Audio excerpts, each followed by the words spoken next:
Tinext ni Gino, "Pwede ba kitang makita ulit?" Agad siyang sumagot, "Dito ka mamayang gabi." At muling umapoy ang gabi. Sa sala, sa hagdan, sa kusina. Walang lugar na hindi nila naranasan ang bawal na ugnayan. Tahimik ang bahay ni Lena at Romel. Isang taon nang nasa abroad si Romel bilang kontratista sa Middle East. Si Lena, 28 anyos. Maganda, maayos magdala ng sarili. Pero halatang nalulumbay. Wala siyang anak. At araw-araw paulit-ulit ang kanyang ginagawa. Dumating si Gino, ang matalik na kaibigan ni Romel. Malinis magdamit, matikas, single, 34 anyos. Matagal na ring hindi nag-aasawa dahil abala sa kanyang negosyo. Madalas siyang dumalaw, nagdadala ng pagkain, at minsan ay inaayos ang mga gamit sa bahay. Isang tanghali, habang si Lena ay nagluluto, lumapit si Gino para abutan siya ng prutas. Nadikit ang kamay nila at saglit silang nagkaritigan. Walang sinabi si Lena pero kumabog ang dibdib niya. Parang may kakaibang kiliti. Kinagabihan, habang palalim ng palalim ang gabi, nahuhuli ni Lena ang sarili niya. Hinahanap-hanap ang boses ni Gino. Sa bawat text nito, napapangiti siya. Sa bawat pagdalaw, dahan-dahang nabubuhay muli ang init na natulog na sa loob ng katawan niya. Isang hapon, niyaya siya ni Gino sa bahay nito. "May ipapakita lang ako," sabi niya. Sa bahay, ipinagtimpla siya ng kape.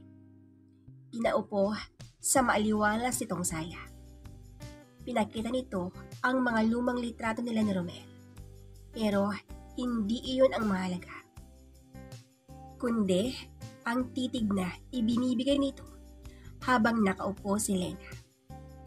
Habang palabas si Lena, hawak niya ang litrato. Hinawakan ni Gino ang kanyang kamay. "Kung hindi ka lang ikaw ang asawa ni Romel." Mahina ang boses nito.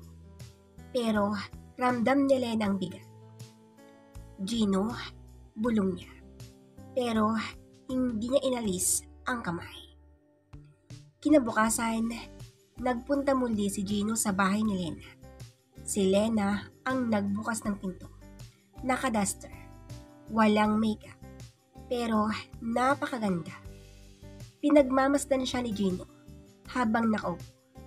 Biglang lumapit si Lena at bumulong. "Huwag ka munang umalis." Hindi na sila nakapagtimpi. Naghalikan sila. Marahan pero punong-puno ng gigil. Dinala ni Gino si Lena sa kwarto. At doon, buong gabi nilang isinabuhay ang mga damdaming matagal nang itinago. Walang pagmamadali. Bawat haplos, puno ng pagnanasa. At bawat ungol, inipigilang marinig ng kapitbahay. Kinabukasan, hindi mapakali si Lena. Umarap siya sa salamin. "Bakit mo ito nagawa?" tanong niya sa sarili. Pero ang mas malakas na tanong, bakit niya ito gustong ulitin? Tinext ni Gino, "Pwede ba kitang makita ulit?" Agad siyang sumagot, "Dito ka mamayang gabi." At muling umapoy ang gabi. Sa sala, sa hagdan, sa kusina. Walang lugar na hindi nila naranasan ang bawal na ugnayan. Isang araw, dumating ang pinsan ni Romel, si Jasper. isang freelance photographer. Napansin niya ang kakaibang tensyon kina Lena at Gino. Kaintim ang obserbasyon niya, lalo na nang makita niyang parehong lumabas ng bahay ng magkasunod pero magkaibang direksyon. Dahil sa kuto, sinundan ni Jasper si Gino at Lena isang gabi. Doon niya nasaksihan ang halik, matagal, puno ng emosyon, sa mismong likod ng bahay. Pinicturan niya ito, pero hindi niya agad ipinadala kay Romel. Nais mo na niyang makasiguro at baka may kapalit. Hinarap ni Jasper si Lena. Alam ko ang ginagawa mo. Nanginginig si Lena. Anong gusto mo? Tanong niya. Simple lang. Tulungan mo akong makuha ang kontrata ng lupa ni Romel at mananahimik ako. Walang nagawa si Lena kundi sumunod. Pinirmahan niya ang mga papel sa ngalan ni Romel. Kapalit, katahimikan ni Jasper. Pero hindi rin niya alam, si Jasper ay may sariling pagnanasa sa kanya. Isang gabi, sinubukang kapangin ni Jasper si Lena habang natutulog. Pero dumating si Gino at nahuli siya. Nagkasuntukan. Duguan si Jasper. Halos barilin ni Gino. Pero pinigilan siya ni Lena. Hindi ka kriminal, Gino. Walang babala. Dumating si Romel. Mas matipuno, mas tahimik, at tila may dalang misteryo. Hindi agad sinabi ni Jasper ang totoo, pero napansin ni Romel ang pagbabago ng kilos ni Lena at ang mga sulyap ni Gino. Nahulog ang cellphone ni Lena. Doon, nakita ni Romel ang lumang message mula kay Gino. Hindi siya agad nagalit. Tahimik siyang umalis ng bahay at nagtungo kay Jasper. Sinumbong ni Jasper ang lahat, ang relasyon, ang mga gabing mainit, at ang kontratang pinirmahan. Galit na galit si Romel, pero hindi siya umuwi agad. Sa halip, inabangan niya si Gino sa labas ng jeep. Nagkaharap sila, walang salita. Biglang suntok. Laban ng dalawang lalaki para sa iisang babae. Bumalik si Romel sa bahay. Tahimik. Hinarap si Lena. Mahal pa ba kita? Oo. Pero mas mahal ko ang sarili ko. Umalis siya kinabukasan. Iniwan si Lena sa gitna ng mga papel, alaala at luha.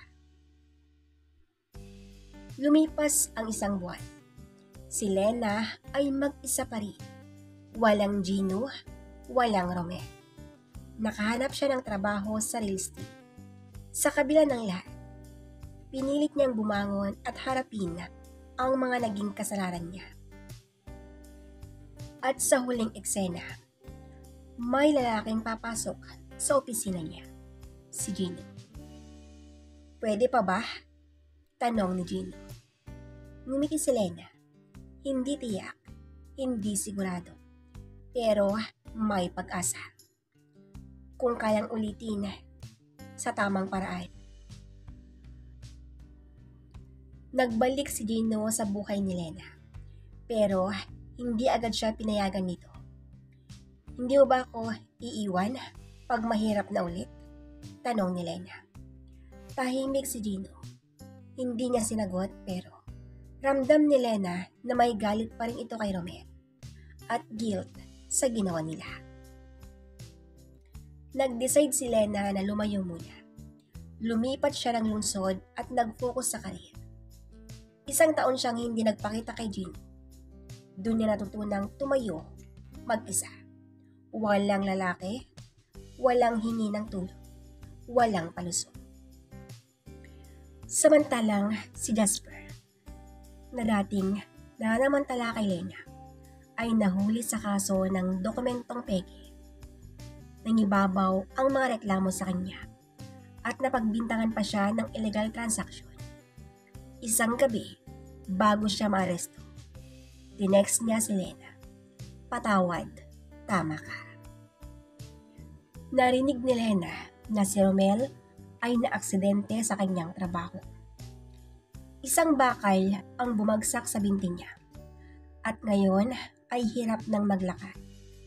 Nasa Pilipinas na ito at nanghihina, hindi lang sa katawan kundi sa puso na rin. Nagdesisyon si Lena na dalawin si Romel. Tahimik ang tagpo, wala nang galit, may luha. "Patawad kung nasaktan kita," sabi ni Lena. "Pero ngayon, alam ko na kung gaano ako kahina dati." Tumango si Romel. "Ako rin. Mali ko yung iwan kang mag-isa." Nang malaman ni Gino na umuwi si Lena sa bayan nila, agad siyang pumunta sa bahay ng nanay niya. May bitbit siyang bulaklak at tahimik siyang naghintay sa labas. Niyakap siya ni Lena, hindi bilang kasintahan, kundi bilang lalaking minsan niyang minahal. Nag-usap sila ng masinsinan. Walang halikan, walang haplos. Puro tanong at pag-unawa. "Handa ka pa bang sumugal ulit?" tanong ni Gino. "Pero ngayon, ako na ang may pangarap sa sarili. Hindi na lang para sa iyo." Binigyan ng pagkakataon si Gino. Unti-unti, muling bumuo sila ng tiwala. Hindi tulad ng dati. Ngayon, may boundaries, respeto at commitment. Sa bagong bahay ni Lena, nagsimula silang magplano ng negosyo. Pero bago ang lahat, nagpasya silang dalawin si Romel. Nagkausap ang dalawang lalaki. Tahimik, matindi ang tensyon. "Hindi ko nababawiin si Lena," sabi ni Romel. "Pero sana, mahalin mo siya sa paraang hindi ko nagawa." Pagkatapos ng maayos na pag-uusap, inumpisahan nila ang maliit na cafe sa baybaying lugar. Si Lena ang nagmamanage. Si Gino ang bahala sa logistics. Isang simpleng buhay pero may sigla, may direksyon, walang sekreto, lahat malinaw. May lalaking customer, Marco. Matangkad, makisig, at medyo agresibo kay Lena. Pero pinili niyang magtiwala kay Lena. Sa halip na iwasan ng issue, hinarap si Marco. "Hindi ako interesado at hindi ako babalik sa dati." Sa isang gabi ng inuman, inamin ni Gino kay Lena ang isang kasalanan. Minsan din siyang nagkaroon ng cafe. Habang magka-LDR pa sila, napaluha si Lena. Pero ngayon, mas matatag. "Salamat sa katotohanan." Ang sambit ni Lena. "Mas pipiliin ko yan kaysa sa kasinungalingan," ang sagot ni Gino. Nang araw ng anibersaryo ng kape, dumating si Romel nang hindi inaasahan. Nag-abot ito ng regalo. Isang frame photo nila ni Lena noon. "Hindi ko ito binura dahil dito ko nakita kung gaano kita kamahal," anya. Lahat sila'y nagkausap. Walang sigawan, walang galit. Pagpapatawad lang. Lumuhod si Gino. Hindi sa harap ng maraming tao. Sa tahimik na gabi, sa tabing dagat. "Ayoko nang ilagay sa gitna. Kaya ngayon, pipiliin mo ba ako nang walang takot?" Ngumiti si Lena. "Oo, dahil ngayon, kilala ko ng sarili ko." Simple lang ang kasal. Walang engrandeng gown. Si Romel ang naglakad kay Lena sa altar. May luhang tumulo sa pisngi ni Gino habang papalapit ito. Salamat, anya kay Romel. Walang masama sa bagong simula, sagot ng dating pare. Dahil sa kanilang kwento, naging inspirasyon sila sa komunidad. Si Lena ay nagsimulang magturo ng seminar tungkol sa women empowerment. Si Gino ay naging sponsor ng livelihood program. Isang gabi, tumawag si Jasper mula sa kulungan. Lena, sa huling beses, salamat dahil kung hindi mo ako tinulak sa tama, baka patayin na ako. Hindi na siya galit, bagkus may kapayapaan na sa puso niya. 3 taon nang matapos ang kasal, isinilang ang anak nina, Lena at Gino. Babae, pinangalanan nilang Liwanag. Isang simbolo ng lahat ng pag-asa, pagtanggap at pagpapatawad na pinagdaanan nila. Sa isang hapong tahimik, pinanood nila ang sunset sa harap ng bahay. Kung hindi tayo nasaktan, hindi tayo matututo, sabi ni Lena. Tumango si Gino. At kung hindi tayo nagpatawad, hindi natin maabot to. Tahimik ang gabi. May hangin, may ngiti. May liwanag sa mata ni Lena at Gino. Hindi sila perpekto, pero pinili nilang magbago. Magpatawad at magmahal sa tamang paraan. Ito ang tunay na simula. 3 taon na mula nang ikasal sina Lena at Gino. May anak na silang si Liwanag na ngayon 2 taong gulang. Tahimik at masaya ang buhay. Pero gaya ng dati, ang tukso ay laging lumilitaw sa panahong hindi mo inaasahan. Sa launching ng isang local entrepreneur event, inimbitahan si Lena bilang speaker. Doon niya nakilala si Caleb Ruiz, isang balikbayan businesswoman, 33 anyos, matalino, refined, at may matinding paghanga sa galing at talino ni Lena. Sa unang usapan pa lang, pansin na agad ni Caleb ang personalidad ni Lena. Calm, elegant, pero matapang. Kung may asawa kong katulad mo, hindi na ako alis ng bansa, biro ni Caleb habang nakangiti. Napangiti rin si Lena, hindi dahil kinilig, kundi dahil ramdam niyang totoo ang papuri. Pero sa likod ng ngiti niya, may bahagyang paghanga rin siyang naramdaman. Hindi sa itsura ni Caleb, kundi sa pagkakatulad nito sa mga panaginip niyang buhay, malayo, malaya, at palaban. Habang tumatagal ang proyekto nila, mas nagiging malapit si Lena at Caleb. Wala pang mali, pero ramdam na niya ang kilig na hindi na dapat nararamdaman ng isang may asawa. Isang gabi, tinanong siya ni Gino, "Pagod ka na ba sa akin?"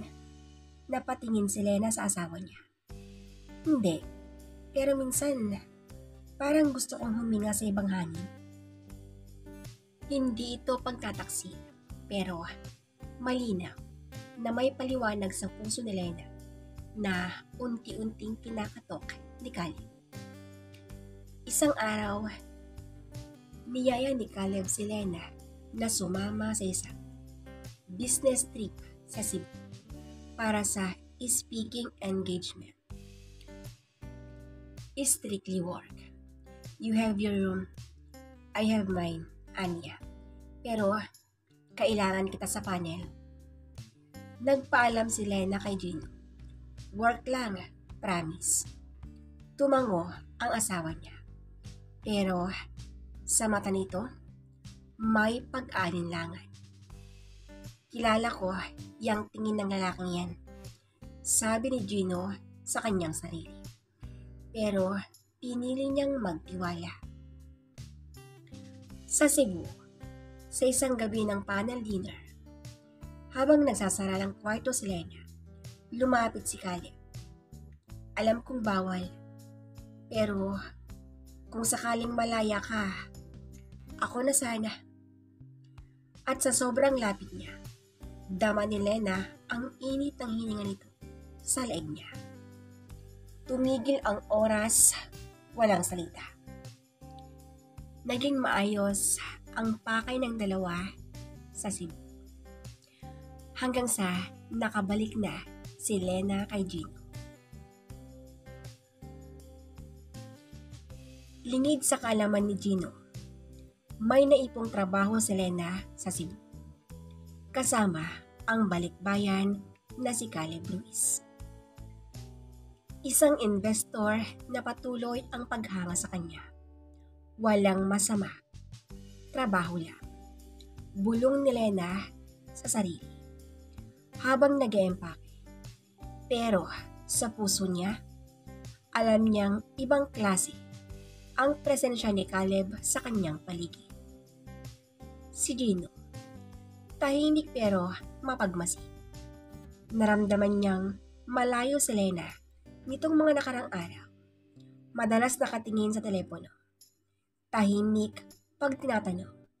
Habang nilalagay ni Lena ang tiket sa bag, biglang humawak si Gino sa bewang niya at mahina niyang tanong. Sigurado ka bang trabaho lang? Hindi nakasagot si Lena. Ngumiti lang siya. At iyon ang nagbigay ng hudyat kay Gino na sundan siya. Gamit ang dating koneksyon bilang negosyante, inalam ni Gino ang lokasyon ni Lena. Isang gabi, sumunod siya sa hotel kung saan naka-check-in ang buong project team. Tumambay siya malapit sa lobby. Nagmasid. At doon niya nakita si Lena at si Caleb. Magkatabi, masyadong malapit. Hindi pa man sila nagkikiskisan ang bayan. Halata sa kilos ni Caleb na may intensyon. Hinawakan nito ang braso ni Lena. Nilapitan ang pisngi at dulo. Hindi kita pipilitin, pero kung susuko ka, alam mong may lalim to. Paglingon ni Lena, napatigil siya. Nakatayo si Gino sa may hallway. Tahimik, nakatingin sa kanya, sa kanilang dalawa. Tahimik si Lena. Hindi siya lumapit. Hindi na siya lumingon kay Caleb. Tumakbo siya kay Gino. Wala pa. Wala pang nangyayari. Tumango si Gino. Pero, pinayagan mong may mangyari. Pinili mong ilagay ang sarili mo sa tukso. Umalis si Gino. Walang sigawan, pero mas masakit. Dahil buo ang tiwala niyang nasira. Bumalik si Lena mag-isa sa Maynila. Si Gino, hindi umuwi. Nagpunta sa isang probinsya kung saan may negosyo siya. Ipinag-utos niya na huwag siyang istorbohin. Si Lena, araw-araw umiiyak. Hindi na rin nagpakita si Caleb, na tila napahiya rin sa buong sitwasyon. Nag-decide si Lena, hindi siya susuko. Hindi siya tatakas. Susubukan niyang ayusin ang pamilya kahit hindi siya sigurado kung mapapatawad pa siya ni Gino. Si Liwanag, ang anak nila, ay nagsimulang magtanong. Nasaan po si Papa? Lena, halos mamatay sa sakit. Naglalakbay. Pero babalik siya, anak. Sa bawat haplos ng anak, mas humihigpit ang kapit ni Lena sa pagbabalik loob. Sa probinsya, si Gino ay napapalibutan ng babae. Mga magagandang negosyanteng nag-aalok ng aliw at pagkakataon. Pero hindi siya bumigay. Kung nasaktan ka, huwag mo nang saktan ang sarili mo sa iba. Paalala ng matandang kasama niya sa resort. Doon niya napagtanto. Hindi ako perpekto, pero mahal ko si Lena. Pagbalik ni Gino sa Maynila, hindi siya dumiretso ng bahay. Sa halip, sinadya niyang makita ang anak sa school. At sa harap ng gate, naroon si Lena. Tahimik, walang luha, wala ring eksena. Sama ka sa amin mamaya? Tanong ni Lena. Tumango si Gino. Habang kumakain, walang imikan. Pagkatapos, tinanong ni Gino. Kung sakaling hindi ako bumalik, anong gagawin mo? Tumayo si Lena. Umawak sa lamesa. Lalaban pa rin ako. Kahit wala kang salita. Ang pamilya ko, hindi ko bibitawan. Isang gabi, iniwan ni Gino ang sulat sa mesa. Lena, hindi kita kinamuhian. Nasaktan ako. Oo. Pero pinili kong maghilom sa katahimikan. Mahal pa rin kita. Pero hindi na kita kayang yakapin kung hindi ka pa buo sa sarili mo. Paghanda ka na, hanapin mo ako.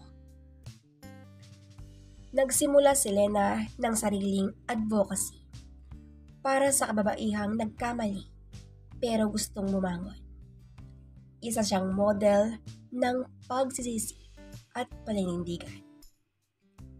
Hindi para bumangon sa mata ni Gino, kundi para sa anak niya at sa kanyang sarili. Muling lumapit si Caleb, pero may galang na. Ngayon ko lang nakilala ang totoong Lena. Pero alam kong hindi ako ang para sa iyo. Salamat sa leksyon. Nagpaalam ito ng tuluyan. Isang araw ng birthday ni Gino. May hinandang liham si Liwanag. May tulong ni Lena. Papa, sana bumalik ka na. Miss na kita. Sabi ni Mama, kailangan mo raw ng oras, kaya hinihintay ka namin. Sa mismong araw ng birthday niya, bumalik si Gino. Sa pinto, naroon si Lena. Walang make-up, nakasuot ng simpleng damit, pero may tapang sa mga mata. Hindi kita itataboy, sabi niya. Hindi rin ako aalis, sagot ni Gino. Sa harap ng anak, naghawakan sila ng kamay. Hindi tayo perpekto, Lena. Pero, karutulan kong mas pipiliin ang tahanang may sugat kaysa bahay na walang laman. Nagdesisyon silang magsimula muli. Maglibot sa Pilipinas kasama si Liwanag.